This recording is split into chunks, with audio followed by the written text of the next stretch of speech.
Awal mula. Pada saat adikku pulang seperti biasanya. Baru sebulan semester yang baru dimulai, aku menjemput dirinya seperti biasa karena jam kerjaku dan jam pulang dirinya hanya selisih sedikit 30 menit dan tidak terlalu jauh dari tempat kerjaku. Oleh karena itu, aku selalu menjemputnya jika aku tidak mendapatkan jam lembur kerja. Ini sudah menjadi rutinitas kebiasaanku setiap pulang kerja. Akan tetapi, ada yang berbeda dari hari biasanya. Aku yang duduk di motor CBR 150R dan menunggu di depan gerbang sekolah adikku. Sembari melihat-lihat sekitar menunggu adikku keluar dari gerbang sekolah. Cukup lama dari biasanya, aku yang biasanya hanya menunggu 15 menit sekarang aku menunggu hingga 45 menit sampai sekolahan itu mulai terlihat sepi karena hanya tinggal sedikit siswa yang masih berada di sekolah. Akhirnya, setelah lama menunggu, aku melihat adikku dari kejauhan yang sedang berjalan turun dari tangga bersama dengan seorang cowok. Dan, setelah ku perhatikan baik-baik, mereka ternyata bergandengan tangan seperti layaknya pasangan kekasih. Setelah mereka sampai di lantai bawah, mereka sempat bercerita sebentar, kemudian mereka berpisah dan adikku mulai menghampiriku sedangkan cowoknya bergegas ke tempat parkir motor karena dia sepertinya menggunakan motor juga. Ya, memang rata-rata cowok sudah memiliki SIM karena di sini memang memiliki kendaraan pribadi jelas selalu menjadi prioritas. Pikirku. Adikku yang sudah melihatku kemudian melambaikan tangan dan bergegas berjalan menghampiriku. Setelah dia sampai dan berada di depanku, dia menyapaku seperti biasa. "Mas, udah lama nunggunya?" tanya adikku kepadaku. Aku pun menjawab, "Lama banget, ngapain aja di dalam?" Adikku kemudian menimpali, "Biasa ngerjain tugas yang belum selesai. Bukannya lagi asik pacaran sama cowok ya?" tanyaku sambil mengodanya karena apa yang kulihat barusan. "Apa sih mas? Beneran ngerjain tugas kok nggak pacaran?" jawab adikku membantahnya. "Kok tadi mas lihat kamu lagi gandengan sama cowok hayo?" tanyaku kembali menggodanya. "Mas lihat ya?" tanya adikku. Lihat lengkap banget dan detail sampai kis kudaku. "Apaan sih? Cuma gandengan tangan doang, apalagi cuma teman aja gak lebih?"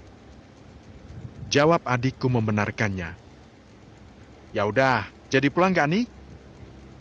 tanya adikku yang mulai cemberut marah. "Ya deh, maafin mas, cuma bercanda, jangan cemberut gitu dong. Antara cantiknya hilang." ucapku sambil meminta maaf kepada adikku yang sudah mulai bad mood. "Biarin," jawab adikku.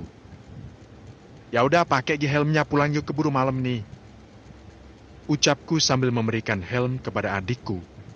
Adikku kemudian mengambil helmnya dan memakainya. Kemudian, naik ke motor ceberku. Seperti biasanya adikku menaikkan roknya hingga hampir selutut karena memang cukup susah buat duduk di motor CBR apalagi menggunakan rok. Kemudian, adikku memelukku seperti biasa dan berkata ada isyarat biasa kepadaku saat dia sudah siap duduk di motor. Aku pun langsung gas pulang menuju rumah. Seperti biasanya, saat di jalan aku merasakan dada Mika menempel di punggungku yang sangat terasa karena ukuran dada Mika yang cukup besar. Saat berkendara aku hanya fokus ke jalanan. Akan tetapi, saat lampu merah berhenti kadang terlintas pikiran aneh yang membuat celanaku sesak karena ada yang berdiri karena terbayang tubuh adikku yang memang sangat seksi dan adikku yang wajahnya memang cantik. Tapi, aku selalu membuang pikiranku itu karena hubungan kami adalah saudara kandung dan aku juga mengetahui karena sifatku memang sangatlah kotor. Sesampainya di rumah, Mika langsung turun dari motor dan masuk ke dalam rumah. Sedangkan aku memarkirkan motor di dalam garasi terlebih dahulu sebelum masuk ke dalam rumah. Usai masuk ke dalam rumah, aku langsung salaman kepada orang tuaku seperti biasa dan adik keduaku yang paling bungsu salaman kepadaku juga. Dan menyapaku. "Mas, pulang sama Mbak Mika?" ucap Wulan. "Iya, Lan," sahutku. "Keluargaku terdiri dari 5 orang. Ayahku bernama Gani Setiawan, berumur 50 tahun, Ibuku yang bernama Kartika Indah berumur 45 tahun, walaupun sudah berusia 45 tahun, ibuku masih sangat cantik dan terlihat muda, apalagi dadanya juga masih sangat kencang walaupun sudah memiliki 3 orang anak. Mungkin karena ibuku masih sering olahraga dan yoga agar tetap bugar. Aku adalah putra sulung mereka, namaku Karl, usiaku 21 tahun. Dan aku memiliki 2 orang adik yang bernama Mika dan Wulan.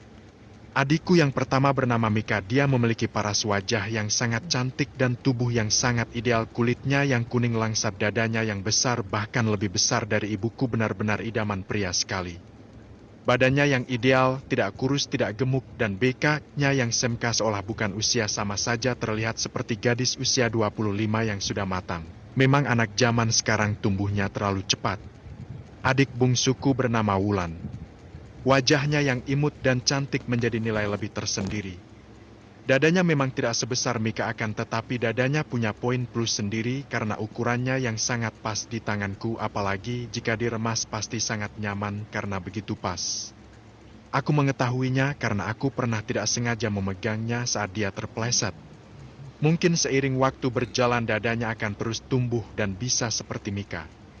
Jam sudah menunjukkan pukul 19 WIB. Kami makan di ruang makan seperti biasa sambil bercerita tentang kegiatan kami. Usai makan, kami kembali ke kamar masing-masing. Saat jam sudah menunjuk pukul 21 WIB, aku memutuskan mau mandi.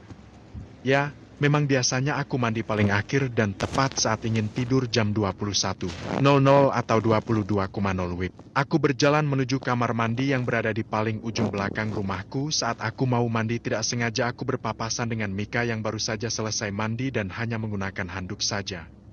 Aku tertegun kagum melihat kecantikan Mika, adik kandungku itu. Wajahnya yang sangat cantik berseri itu sekarang hanya mengenakan handuk hingga belahan dadanya sedikit terlihat menyembul keluar karena ukuran dadanya, handuk pun tidak bisa menutupinya dengan sempurna. Rambutnya yang terurai masih sedikit basah, aromanya yang sangat harum membuat otakku traveling berpikir yang tidak-tidak. Tanpa kusadari batangku yang berada di bawah sudah mengeras dengan sendirinya setelah melihat adikku. Aku benar-benar sudah tidak bisa untuk berpikir dengan jernih lagi. Otakku sudah berpikir untuk ini itu. Sampai akhirnya adikku menyadarkanku. Mas? Mas, kenapa mas ngelamun gitu? Tanya Mika. Apa? Kamu bilang apa? Sahutku karena tidak mendengarnya. Hadeh, aku nggak didengerin, aku nanya kenapa mas ngelamun aja di situ sambil ngelihatin aku? Emang ada yang salah ya? Tanya Mika. Nggak apa-apa kok, sahutku. Beneran nih? Kok ngelamun di tengah jalan gitu? Tanya Mika kembali. Beneran kok nggak ada apa-apa? Jawabku berusaha meyakinkannya. Kok barusan kayak ada sesuatu yang gerak di celana kakak? Tanya Mika usai melihat ada sesuatu yang menonjol di balik celanaku.